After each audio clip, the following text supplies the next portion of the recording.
What's on guys, we're back with a brand new video. In today's video we're going to be ranking the best number one pick since 2010. So I will not be doing the 2021 obviously because they have not played a game of AFL, so I can't rank if they were a good pick or not. But I feel like probably about Matt Rowe's the only one that I'm a bit hesitant to put in here because he's only played 4 games, so it's a bit weird. So if you wonder why I did rank Matt Rowe a bit weird in this, so you have to go and wait and see where I put him. But I'm going to be ranking the 10 that I have in here. So make sure to drop a like on this video if you enjoy these type of videos, and subscribe because I do upload daily AFL videos. And if you like that type of AFL videos that I make, subscribe because we're on the road to 400 subscribers and we're gaining closer every single day. So without further ado, let's go to number 10. So at number 10, I've gone with Paddy McCartin. Now, Paddy McCartin is one of these players that it's actually sad to see him be this low on this list because he was looked at as coming to the league is like how people look at Jamarra Ugle-Hagan now. He was looked at as so hyped up. His ability to kick goals before he entered the AFL was absolutely ridiculous. But everyone knows that this man got absolutely hit with the injury bug, and it was so sad to see. But I guess on the bright side for St Kilda, they would have never drafted Max King if it wasn't for that. Max King's now a great forward for them, but they could have been better so much quicker. And Paddy McCartin did work out. So sad to see. I hope he gets another chance in the AFL because since he did his last concussion, that he just has not got another AFL lifeline, which has been really sad to see. But yeah, I'm going to put Paddy McCartin at number 10. At number 9, I have gone with Jonathan Patton. Now, he was originally pick 1 in the 2011 draft, and he hasn't been a bad player during his career. I can't remember what season it was. I think it was 2014 maybe, where he had his breakout year and everyone thought this is the chance where he finally got to see the prime of Jonathan Patton come into himself. But sadly, this man kind of like, not as bad as people like Paddy McCartin, but this man was hit by the injury bug. He's only played, I don't know how many games he's played at Hawthorn, but he did make his way to Hawthorn after being out the full year in 2019, I think, or 2018 actually, sorry, my bad. And after making his way to Hawthorn, he's played a few games, but he just hasn't, the games he's played, he's been good in, but being hit by that injury bug, I can't put him any higher than 9th. At number 8, could be a controversial one, but I have gone with Tom Boyd. Now, he was the number 1 pick in the 2013 draft, and even though he has, obviously he's had his moments in the AFL, but it was never a consistent player even when he was in his prime. You would have to say, he did retire at a very, very young age because of personal and mental health reasons, which is really sad to see his career get cut short so quickly. But he did make his mark in the AFL. Obviously, everyone knows how good his performance was in 2016, but over his career, he was never really that great of a forward, which not many people really realise that. They think that this man was just a gun his whole career. But if you go back and look at the games he's played in, he was never really made that big of an impact until the back half of 2016. And yeah, that's why I had to put him at number 8. Now at number 7, I've gone with David Swallow. Now he's the oldest player on this list because he was drafted number 1 in 2010, and this was the kind of like the super draft for Gold Coast, which didn't end up because they didn't really end up choosing the right players. But David Swallow is a weird one because he's not that bad of a player. It's just that the players that are in front of him are just better. And this man has never really been a star. Pretty much all he's a captain. I think he's a co-captain, or he has been a captain in the past for Gold Coast. He's a great leader. He's a great midfielder for him, but he's never been a star. But he's been a consistent player. Played over 200 games, I'm pretty sure, which anyone would take that from a number 1 pick. And I feel like this man will be hyped up a little bit more if he did play in Victoria, but since he's in Gold Coast, hasn't really got too much hype around his name.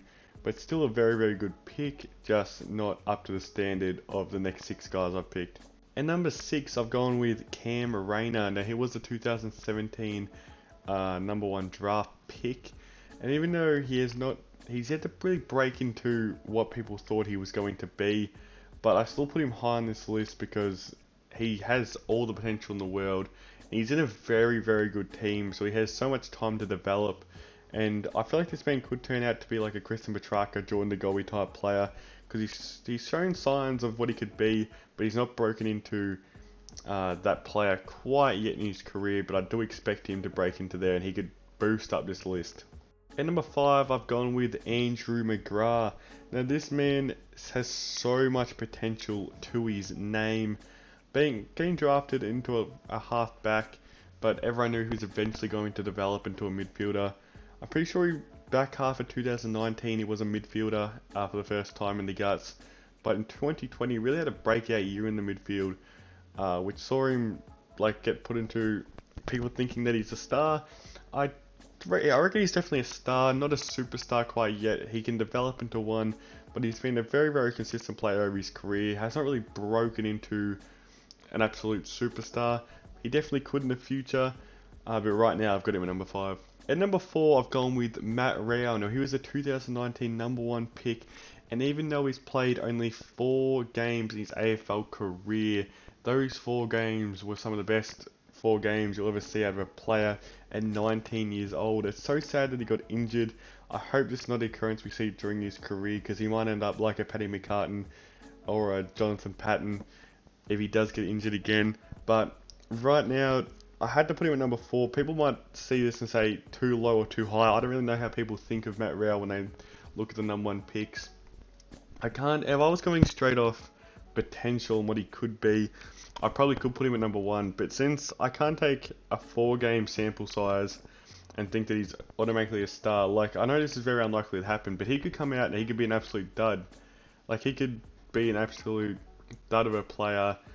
Everyone looks at him like, oh geez, well maybe it was just a lucky 4 games, because we don't really know that. Or he could come out next year and be top 3 in the Brownlow, or even win the Brownlow, and everyone will be like, yeah, this man is a definite star. And if that happens, then obviously he'll probably be number 1 on this list. But right now, I have to put him at number 4.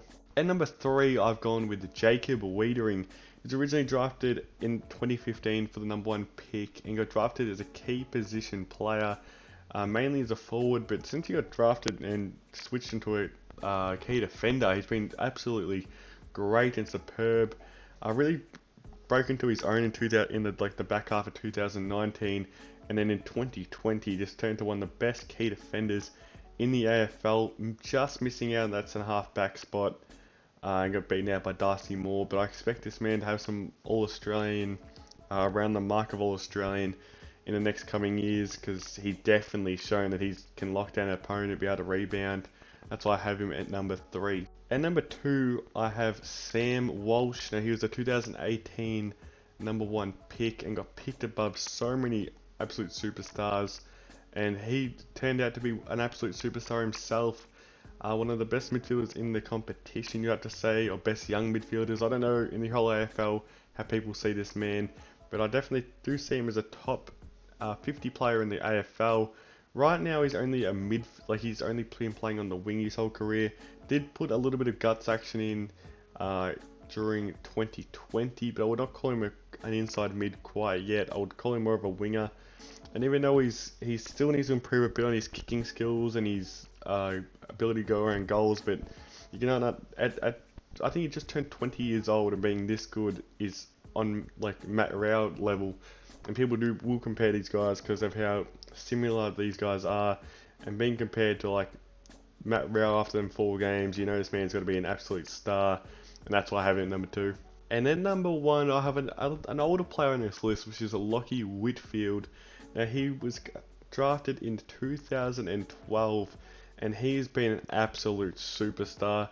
Now, most people will be like, I can already see the comments now, Sam Walsh deserved to be number 1 and all this, but I guarantee if Sam Walsh got drafted to GWS and this man was on Carlton, this man will be one of the most hyped up players in the AFL, and people will call him this man for a Brownlow.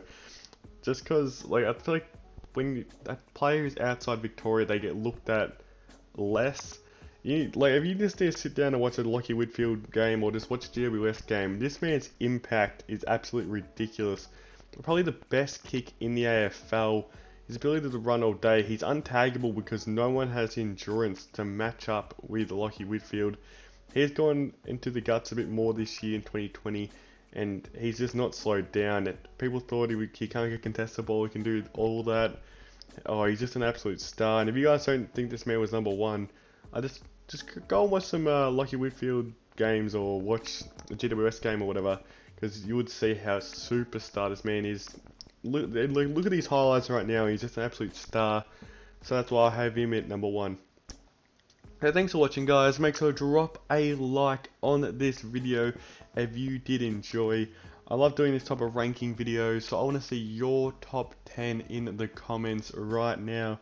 And when you're down there, hit a subscribe and a like, because I'll try to get 30 likes, and we're on the road to 400 subscribers. So make sure to subscribe. So thanks for watching, guys. Make sure to drop a like and a subscribe, and thanks for watching.